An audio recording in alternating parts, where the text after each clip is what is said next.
So students, welcome back to the class. So आज मैं एक वेरी इंपॉर्टेंट क्वेश्चन आपका इंटरमीडिएट फर्स्ट ईयर इकोनॉमिक्स का 10 मार्क का आंसर डिस्कस करने वाला हूं, जो है price determination under perfect competition.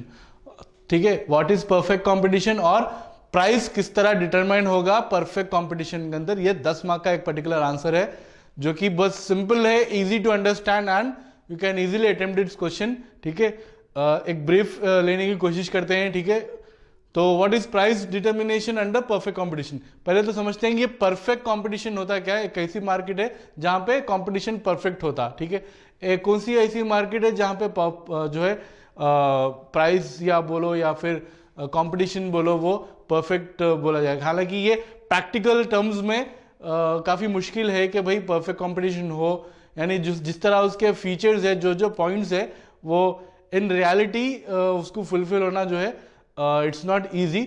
But let's see where how exactly it says perfect competition होता क्या है। ठीक है, पहले तो आपको ये जनरल ओवरव्यू होना जरूरी है कि perfect competition is a market जहां पर बहुत सारे बेचने वाले लोग और बहुत सारे वो चीज को खरीदने वाले मौजूद होते हैं। Perfect competition is a place where there are large number of sellers and the same large number of buyers are also there. ठीक है, एक ऐसी मार्केट है जहां पे बेचने वाले लोग ज्यादा है, खरीदने वाले लोग भी उसी मकदार में, उसी क्वांटिटी में। ठीक है, और एक ऐसी जगह है जहां पे वो लोग क्या चीज में इन्वॉल्व है, बाइंग एंड सेलिंग में, खरीदने में या उसको चीजों को बेचने में जो है इन्वॉल्व है। ठीक है, it's a market where there are large number of buyers and sellers and they are involve in buying and selling of goods and services. ठीक है, और एक ऐसी मार्केट है ये जहां पे आपको बायर को भी और सेलर को भी, बेचने वाले को भी या खरीदने वाले को भी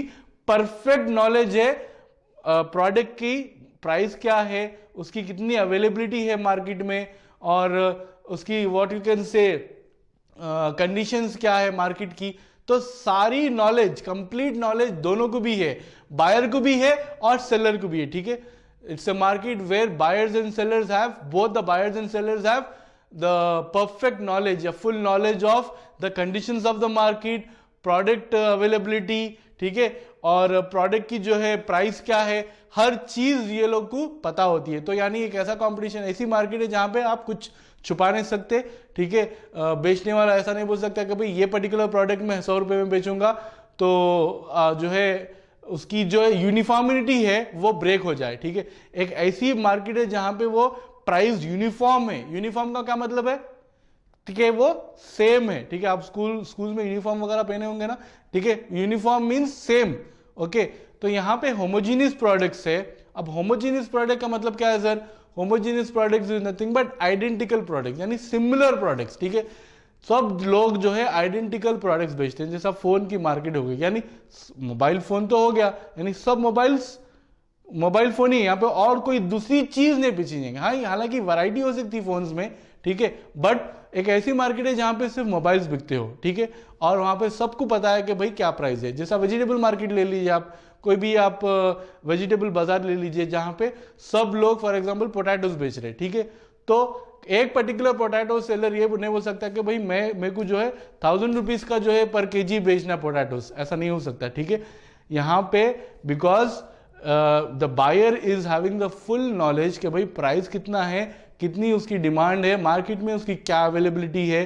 ठीक है, हर चीज की ये नॉलेज रखता है, बायर भी रखता है और सेलर भी रख सकता है। ठीक है, तो इतना ओवरव्यू होना चाहिए आपको, इतना पता होना चाहिए कि भाई इजी आंसर है, इसके अंदर क्या क्या याद रखना है। एक लार्ज मार्केट है जहां पे बायर्स और सेलर्स होते और वो बाइंग एंड सेलिंग में इन्वॉल्व होते of homogeneous goods, normal goods नहीं, homogeneous goods. What is homogeneous goods? Again I repeat, it's an identical goods, similar goods है। ठीक है, और यहां पे एक ऐसी मार्केट है जहां पे आपको एग्जिट और एंट्री फ्री है, यानी आपको अगर मन नहीं है, आपको अगर ज्यादा ही प्राइस में बेचना है, उतने प्राइस में आप रेडी नहीं हो रहे बेचने के लिए, तो आप एक फर्म में से, यानी वो प्लेस से एग्जिट होके आप कहीं और भी जो है उसका जो है आपका जो भी बिजनेस करना है, सेल करना है, कर ले सकते। तो यानी यहाँ पे कोई रिस्ट्रिक्शन नहीं है। रिस्ट्रिक्शन का क्या मतलब है कि भाई रोक टोक नहीं है कि भाई आप ये पर्टिकुलर मार्केट में ये टाइम पे और इतने प्रोडक्ट में इतने प्राइस में बेचे।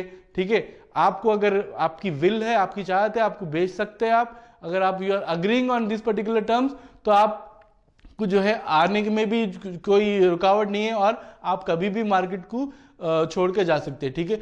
सो there is no restriction on exit and entry of the firm, okay.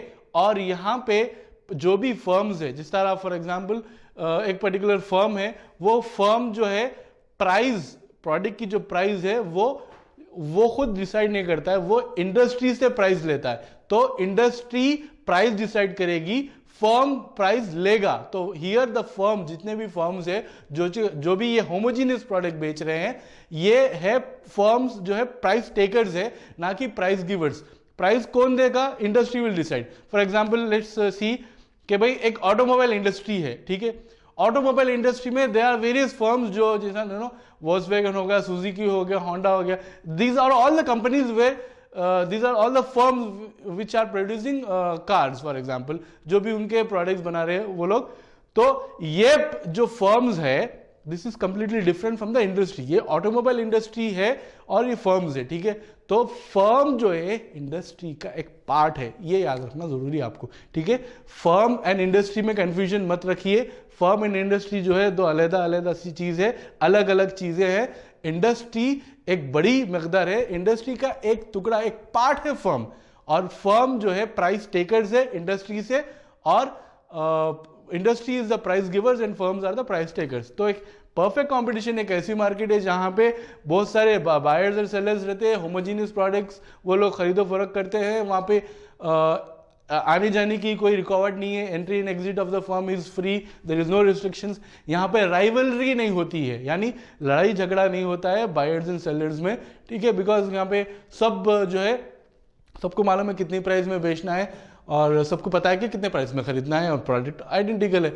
तो यहाँ पे कुछ ज़्यादा जो है राइवलरी का पॉइंट ही नहीं है, और बिना हिंड्रेंसेस के, बिना कोई रुकावट के, प्रॉब्लम के आप यहाँ पे बिजनेस कर सकते हैं। ठीक हो गया, यहाँ तक समझ में आया कि भाई this particular market there is no rivalry among the sellers of the firm. both buyers and sellers have the perfect knowledge of the conditions and price and the availability of the products etc. ठीक है, हम उसका main mechanism समझने की कोशिश करते हैं। एक पर्टिकुलर शेड्यूल है और शेड्यूल को हम प्लॉट करेंगे एक ग्राफ में, ग्राफिकल रिप्रेजेंटेशन करेंगे, ताकि हमको एग्जैक्टली समझने आ जाए कि भाई जो इक्विलिब्रियम पॉइंट है जहां पे प्राइस और डिमांड मीट होता है वो, या फिर सप्लाई और डिमांड जहां पे मीट होता है, जहां पे वो कौन से ऐसे प्राइस, ऐसा प्राइस है जहां पे जितना डिमांड आया और उतनी सप्लाई हो गई उसकी, ठीक है। वो पर्टिकुलर पॉइंट हमको समझना है ये पूरे आंसर के जिस्ट में, ठीक है। हमारे पास एक शेड्यूल है, शेड्यूल में हमारे पास एक प्राइस है फॉर ए पर्टिकुलर प्रोडक्ट, ठीक है। फॉर एग्जांपल यहाँ पे ऑनियंस है, ठीक है। अब जो ऑनियंस है, आपकी जो प्याज है, उसके अलग अलग प्राइजेस है, यानी 10, 20, 30। यहाँ पे आप देख सकते हैं कि भाई प्राइस ऑनियंस का इंक्रीज हो रहा, which has gone to the 50 rupees also, ठीक है। Price is taken in rupees. Quantity supplied, जो भी आप प्याज बेच रहे हैं, यानी जो क्वांटिटी बेच रहे हैं दैट ऑनियंस की, वो केजीज में है और उसकी डिमांड भी केजीज में जो है यहाँ पे लिखी गई है, ठीक है। तो क्वांटिटी एक रैंडम नंबर्स है, ये शेड्यूल में हम ये समझते हैं कि भाई जो सप्लाई हुई, जब प्राइस 20 रुपए या जब प्राइस 10 रुपए था, तो उसकी जो सप्लाई की है, जो ऑनियंस की, प्याज की जो सप्लाई की है, वो 20 केजी हुआ है, ठीक है। जब प्राइस कम था, यानी देखा गया तो प्राइस 10 रुपए कम है ना, when compared to 50 rupees, price 10 is what you can say, it's less. So that particular price which is less, like the starting price is rupees 10, तो quantity supplied is how much?